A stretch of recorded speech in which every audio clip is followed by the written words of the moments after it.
Em uma cidade do interior, 15% dos habitantes têm algum tipo de problema respiratório. Sabe-se que, dos habitantes com problema respiratório, 60% praticam esportes. Dos que não apresentam problemas respiratórios, 40% praticam esportes. Se escolhermos aleatoriamente um indivíduo nesta cidade, qual a probabilidade dele ter problemas respiratórios, dado que não pratica esporte? Está dando uma situação de uma probabilidade condicional, né, pessoal? Se você quiser, como ele pede uma porcentagem, uma fração, você poderia sugerir um valor inicial. Então, vamos supor que temos 100 pessoas, e dessas 100, como ele diz que tem problema respiratório 15%, 15% de 100 são 15 pessoas. Sem problema respiratório, 85. 15 por que 100? Porque cada unidade vale 1%. Se você quisesse colocar em termos de incógnita, você poderia dizer que existia um total T, e aqui seria 15% de T. Também estaria certo. Nessa situação, ele diz que, sabendo que dos habitantes com problemas respiratórios, 60% praticam esportes, então dessa galera aqui, ó, a galera que pratica esportes, 60% de 15. Se nós fizermos essa conta aqui, isso aqui vai me dar 9. 6 vezes 15 dá 90, dividido por 10 dá 9. Então, 9 praticam esportes, e do grupo que não pratica esportes são 6. Fechado? Então, dos que têm problema respiratório, 40%, dos que não têm problema respiratório, 40% praticam esporte. Se nós calcularmos 40%, o que é que nós temos? 34 pessoas praticam esportes. Então, o grupo que não tem problema de respiratório e não pratica esportes é o que falta dos 34, que falta para 85, ou seja, 51. Aí o que é que o texto diz? Se escolhemos aleatoriamente um indivíduo nessa cidade, qual a probabilidade dele ter problema respiratório, dado que ele pratica esporte? Pessoal, se a minha ênfase é do grupo que pratica esportes, desse grupo dourado. Desse grupo dourado, sabendo que ele pratica esporte, qual é a probabilidade... Desculpe, ao contrário, sabendo que ele não pratica esporte, desse que eu estou circulando, qual é a probabilidade de ele ter problemas respiratórios? Então, desse grupo que não tem aqui, não pratica esportes, a probabilidade dele não ter problema respiratório são 6 chances do total de ser mais 51. Seriam 6 em 57, que se eu simplificar por 3 essa fração, vai me dar 2,19. Resposta B de Brasil. Um chefe de cozinha fatia 5 quilos de cenoura em 18 minutos. Então, vou colocar aqui o chefe 1, fatia 5 quilos no tempo de 18 minutos. Enquanto que o segundo chefe fatia 7 quilos de cenoura em 27 minutos. Trabalhando juntos, em quanto tempo os dois chefes fatiam 58 quilos de cenoura? Então, o que é que eu posso fazer? O que eu posso verificar logo de cara é o tempo que cada chefe demoraria sozinho para fatiar 58 quilos. Então, o que é que eu posso fazer? Se eu gasto 18 minutos com 5 quilos, então o gasto é quantos minutos por quilo? Então, o tempo por quilo do chefe 1, o tempo por quilo vai ser 18 por 5 minutos por quilo. Tá? Sendo que eu gostaria de saber 58 quilos. Então, o total seria 58 vezes 18 quintos. Ok? Já quando você trata do chefe 2, o que é que nós temos? O chefe 2, 27 minutos, 7 quilos. Então, o que é que ocorre? Se eu gasto 27 minutos em 7 quilos, então, o gasto, quantos minutos por quilo? 27 sobre 7. que como eu vou gastar 58 quilos, 58 vezes isso. Isso aqui é um problema tradicional, tá? Que a gente pode dizer que todas as vezes que tivermos um problema como esse, a situação total que nós teremos vai ser o quê, pessoal? Vai ser sempre, se eu quero saber o tempo que esse mais esse juntos cortam justamente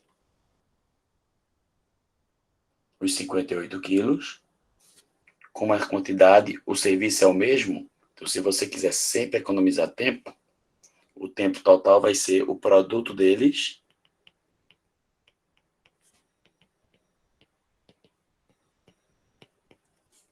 dividido pela soma.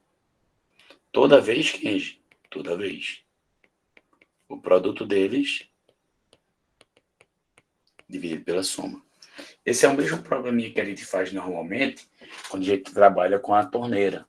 Se você diz que uma torneira enche a piscina em 10 horas, a outra torneira sozinha enche a piscina em 15 horas, as duas juntas é o produto, 10 vezes 15, dividido pela soma, que é 25. Então, aqui eu poderia fazer o quê? Se você analisar, eu poderia colocar 58 em evidência, então simplificar todo mundo por 58. Então, simplificando aqui por 58.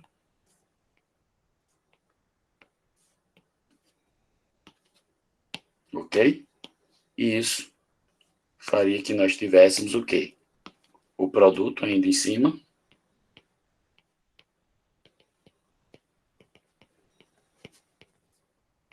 dividido pela soma. O MM107,5 é 35. 35 dividido por 5 dá 7. 7 vezes 18, vou deixar assim indicado, mais 35 dividido por 7 dá 5. 5 vezes 27. Ok? Resolvendo as contas, como é que eu faço divisão entre frações? Vou resolver aqui. Divisão entre frações, eu repito a primeira e multiplico pelo inverso da segunda. Vou inverter a segunda, pessoal. Vai ficar 35 dividido por 7 vezes 18, 5 vezes 27. Aqui eu sei que eu posso ir simplificando, porque 5 vezes 7 dá 35. Cortou? Ok? E aqui nós teríamos o quê, pessoal? Nós teríamos 18 vezes 58 vezes 27, dividido por essa soma. Aqui a gente pode fazer a devida simplificação, por exemplo, se eu simplificar em cima e embaixo por 9, simplificando aqui por 9, aqui vai ficar 2, aqui por 9 fica 2, aqui vai ficar 3.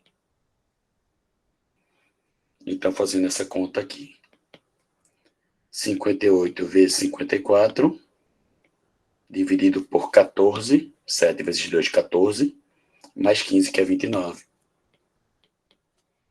E mais uma vez simplificando, 58 por 29, que dá 2, vezes 54, 108 minutos. Isso aqui é uma forma de fazer esse tipo de problema, sempre fazer o produto pela soma, quando temos a operação entre duas torneiras, entre dois trabalhadores, e assim vai. Beleza? Resposta letra A de aprovado.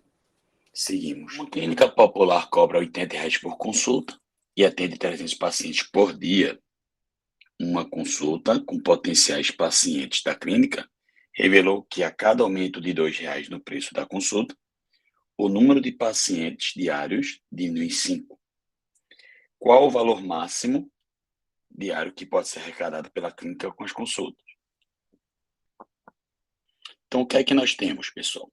O que nós temos é que a arrecadação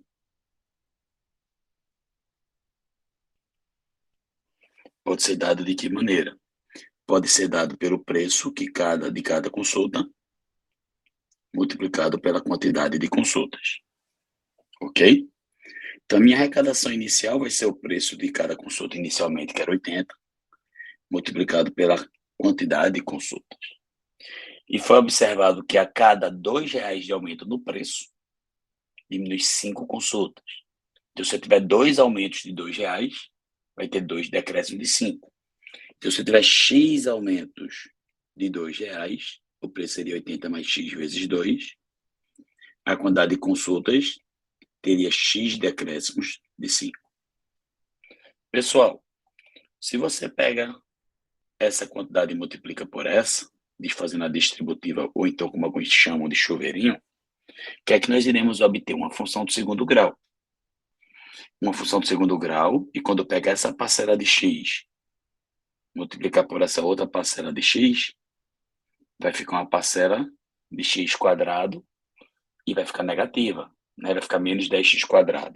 Então, o que é que acontece? Seria uma função do segundo grau, coeficiente líder negativo. Mas só tem fundamento eu trabalhar essa função do segundo grau desse jeito e desenvolver, é uma possibilidade, mas eu posso pensar o seguinte: se o coeficiente líder é negativo e a função é quadrática, eu sei que geometricamente o gráfico é uma parábola.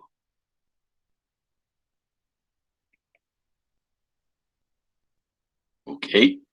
Essa parábola, ela tem concavidade, pessoal, voltada para baixo, que o líder é negativo. Eu sei que essa parábola vai me gerar arrecadação máxima quando a arrecadação máxima é obtida aqui, ó, no topo. Ok? É quando nós temos a arrecadação máxima. E para obter essa arrecadação máxima, pessoal, depende de um x. Que x é esse? O x do vértice.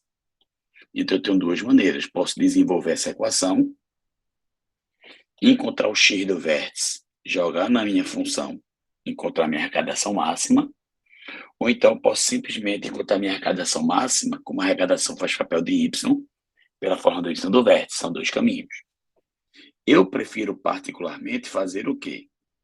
Para achar o x do vértice, se eu achar esses dois pontos aqui que eu estou pintando de laranja, eu consigo achar o x do vértice. Porque o x do vértice vai ser o que dele, pessoal? A média deles. Esses dois pontos aí são as raízes da minha função. E para achar as raízes, basta pegar essa função todinha igual a zero.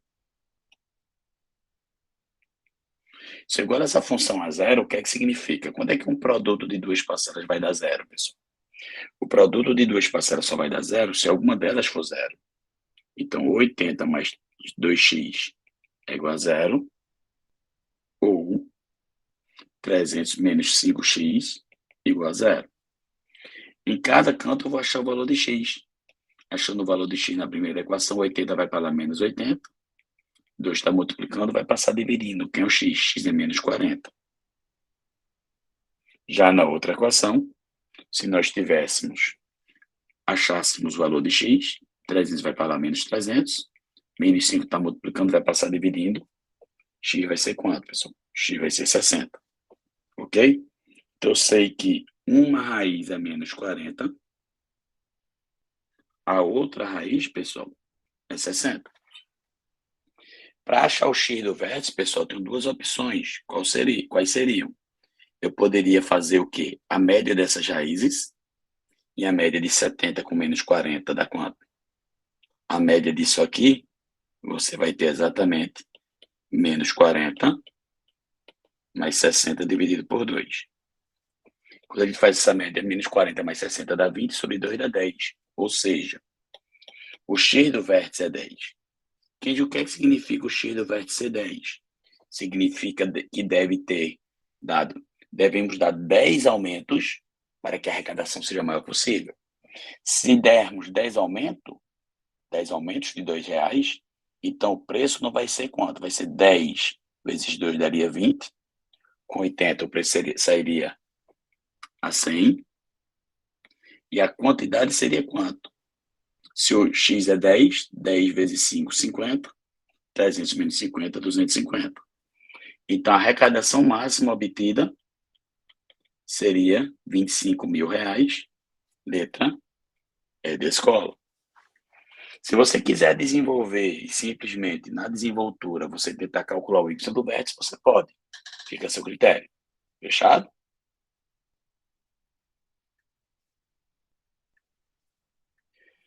O gráfico a seguir mostra, em função do tempo t, dado em horas, a evolução do número de N de t de bactérias em certa cultura.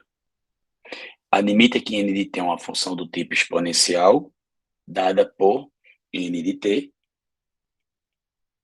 igual a N0 vezes A elevado a t. Com N0 e A constantes reais. Se N de 0 é igual a 10 ao cubo e N de 4 igual a 16 vezes 10 ao cubo, quantas eram as bactérias na cultura passadas 2 horas do início da observação? Então, o problema te pede N de 2. Para achar N de 2, pessoal, eu tenho que achar quem é N0 e quem é A. Então, pegamos essa primeira informação aqui, sabendo que N de 0 vale 10 ao cubo, então eu vou substituir na minha função. Então, N de 0 é onde tem T, coloca 0. Então, vai ficar N0 vezes A elevado a 0. E esse resultado é 10 ao cubo. Sabemos que qualquer número elevado a 0 dá 1. 1 vezes N0 vai dar N0. Então, a quantidade inicial, pessoal, que é N0 é 10 ao cubo, ou quem prefere 1000. Então, reescrevendo essa minha função, eu sei que N de T é igual a 1000 vezes A elevado a T. A outra informação que nós temos é essa agora de azul, que N de 4 é 16 vezes 10 ao cubo. Então, eu vou pegar essa informação. Ó. Se onde tiver T eu colocar 4, eu vou achar meu N de 4. Então, lá vamos. N de 4, 1000 vezes A elevado a 4. Mas o que é que nós temos, pessoal? O que é que nós temos é que, nesse caso, no lugar do N de 4, eu devo colocar 16 vezes 10 ao cubo. Então, se esse resultado é igual a 16 vezes 10 ao cubo, então já de cara aqui, ó, o que é que eu sei? 1000, fator multiplicativo, vai passar dividindo. Então, A quarta é igual a 16. Para achar o valor de A, essa potência vai na operação inversa. A vai ser a raiz quarta de 16. Pessoal, para achar a raiz quarta de 16, você pode fatorar 16. Por 2 dá 8, por 2 dá 4, por 2 dá 2, por 2 dá 1. E a cada 4 parcelas iguais sai 1. Então, A vai ser 2. Então, voltando para a minha função mais uma vez, N de T vai ser 1000 vezes o A, que é 2 elevado a T. O que é pedido? É pedido que você calcule o N de 2. Então, onde tem T, eu coloco 2 agora. Se onde tem T, eu coloco 2, teremos 1000 vezes 2 elevado a 2. Fazendo isso aqui, ó, 2 ao quadrado dá 4. 4 vezes 1000 dá 4000. Então, após 2 horas, teríamos 4.000 bactérias, letra B de Brasil.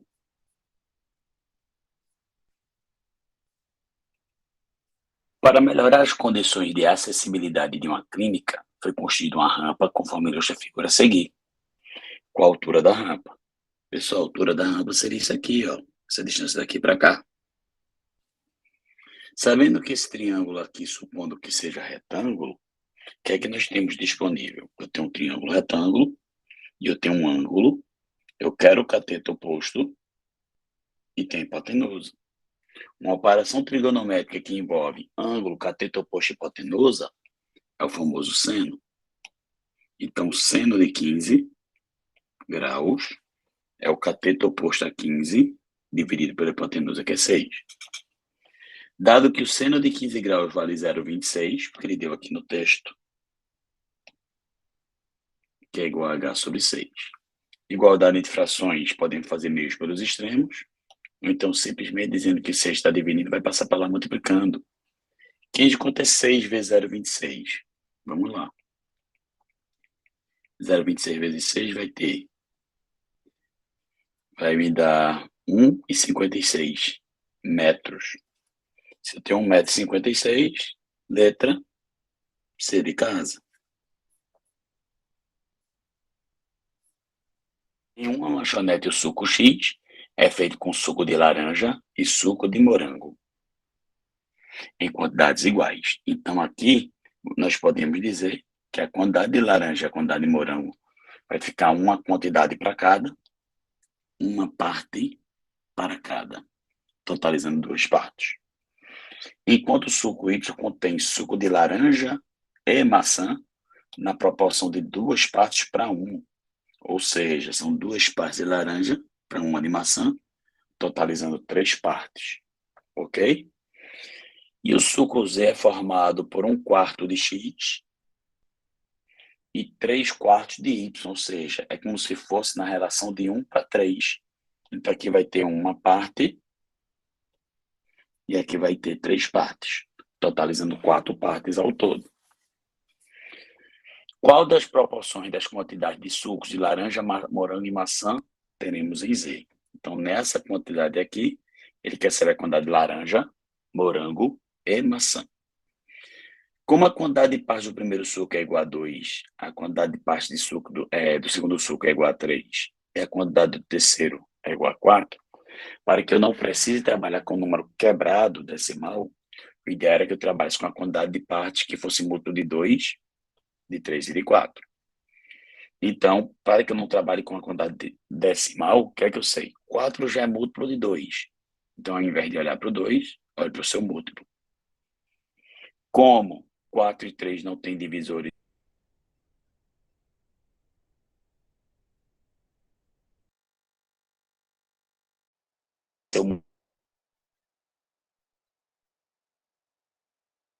seria o 12. Então, estou supondo que o total de cada suco é de 12 litros. Nessa hipótese aqui, então, se eu tenho 12 litros, aqui, pessoal, 6 vai ser laranja, 6 serão de morango. Mais uma vez, se eu tenho 12 litros e uma parte do total de 3 é maçã, então 1/3 de 12 dá quanto, pessoal? 4 litros de maçã, consequentemente o resto é laranja. E, finalmente, como ele diz aqui, eu posso dizer que do total de litros, são 12 litros, e uma parte do total de 4 é X, então 1/4 de 12. 1/4 de 12 são 3 litros de X, consequentemente 9 de Y. A quantidade de laranja no primeiro suco já estaria definido, porque a gente encontrou, e de morango também. A quantidade de laranja no segundo suco e a quantidade de maçã também foram definidas, tá certo? Agora a pergunta é, no suco Z, então o que é que eu tenho? Eu tenho 3 litros. Eu tenho 3 litros do suco Z, no suco Z de X. Então, se eu tenho 3 litros, metade deles vai ser laranja, metade vai ser morango. Então, dessa quantidade aqui, laranja, 1,5 litro, morango, 1,5 litro. Ele diz que vai dividir em partes iguais. Já quando você trata desse outro aqui, que é justamente o suco Y, dessa quantidade, desses 9 litros, o que é que eu tenho? Eu tenho 1/4 de maçã, 1/4 de 9, ok? E eu tenho justamente 1/4 não, errei, pessoal. A quantidade de maçã aqui, presta atenção, a quantidade de maçã é uma parte do total de 3. Então, desses 1/3 de 9 é maçã, e a quantidade de laranja vai ser justamente o que falta. Ou, se você preferir, 2/3. Fazendo a devida conta aqui, quando você divide 9 por 3, 9 por 3 dá 3 de maçã. 9 vezes 2, 18. 18 eu dividido por 3 vai me dar 6 de laranja aqui.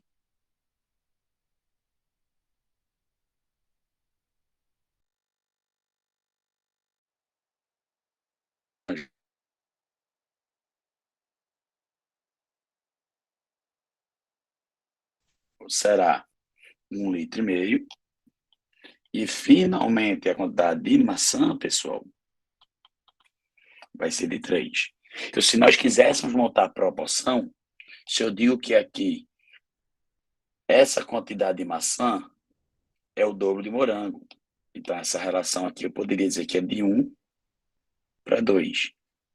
Essa quantidade de laranja é o quíntuplo da quantidade de morango, então eu poderia dizer que é a relação de 1 para 5.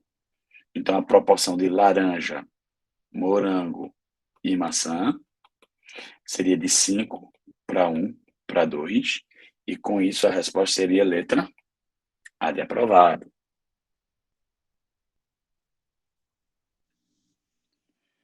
Durante o semestre letivo, o professor de anatomia aplicou 5 exames para seus alunos com diferentes pesos. Abaixo está o resultado de um aluno em 4 dos exames e o peso de cada um dos exames. Se a média do aluno de anatomia foi de 7,1, qual foi sua nota no quarto exame? Então, pessoal, a média ponderada vai ser o quê? Pegando cada nota dessa e multiplicar pelo seu peso. Se eu pego cada nota e multiplico pelo seu peso e faço e pego e divido pela soma dos pesos, vai dar minha média final, média ponderada. Então, 7,5 vezes 2, mais 6 vezes 1, mais 7,2 vezes 3. Como eu não sei essa nota do quarto exame, vou chamar a mesma de x, x vezes 1, e finalmente mais 7 vezes 2.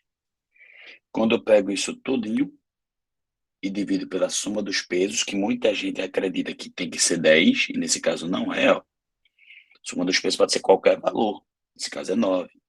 E essa média final é 7,1. Beleza? Então temos que fazer a conta aqui pacientemente, para não errarmos bobagem. 7,5 vezes 2 vai me dar 15. 6 vezes 1 vai dar 6. 7,2 vezes 3 vai dar 21,6. Mais x mais 14. E aqui eu posso dizer que o 9 está dividindo. Vai para o outro lado multiplicando. 9 vezes 7,1 dá 63,9. Então lá vamos.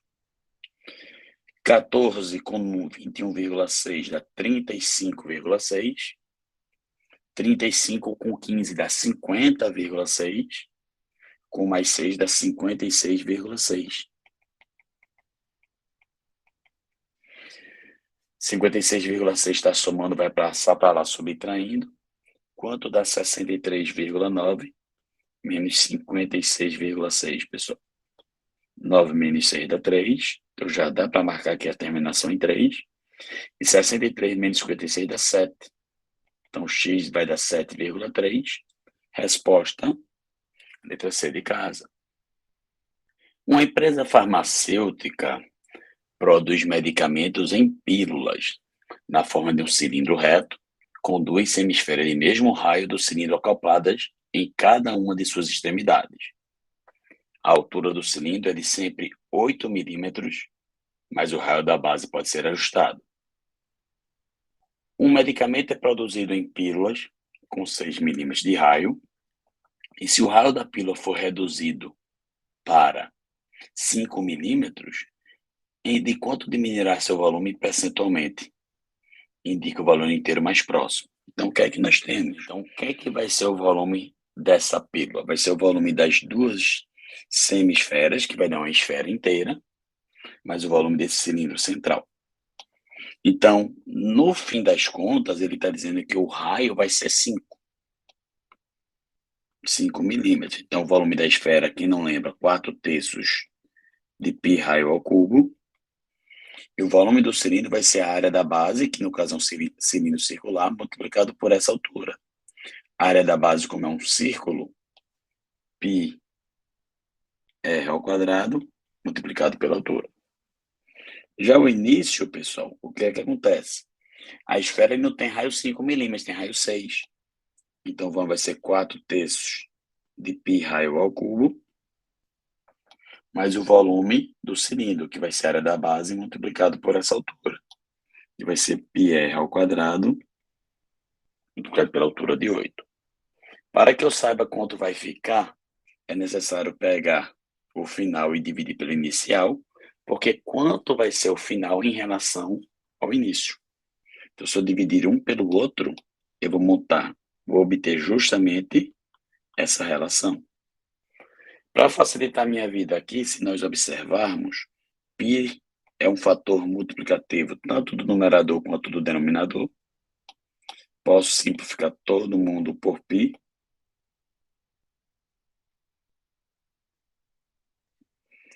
E agora, pacientemente, fazer as contas. Se nós fizermos a conta, 5 ao cubo dá 125, vezes 4 dá 500 sobre 3.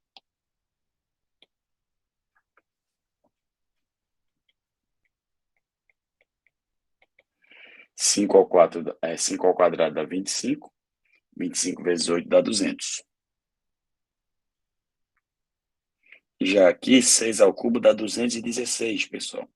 216 dividido por 3 dá 72, vezes 4, 288. 6 ao quadrado, 36, vezes 8 também dá 288. E em cima, a soma de frações, se nós tirarmos o mínimo, o MMC de 3 e 1 vai ser 3. 3 dividido por 3 dá 1, vezes 500, continua sendo o mesmo os 500. 3 dividido por 1 dá 3, vezes 200 vai dar 600. Dividido por 576. Divisão entre frações, repita a primeira. E multiplico pelo inverso a segunda. E quando nós fizermos numerador com numerador e denominador com denominador e dividirmos, isso aqui vai dar aproximadamente 0,635. Pessoal, se é aproximadamente 0,635, o que é que eu posso dizer para você? Que eu posso dizer para você que diminuiu aproximadamente quantos por cento? Se isso aqui são 63,5%, esse resultado, a diminuição do todo é de aproximadamente 36%. Resposta, letra E de escola.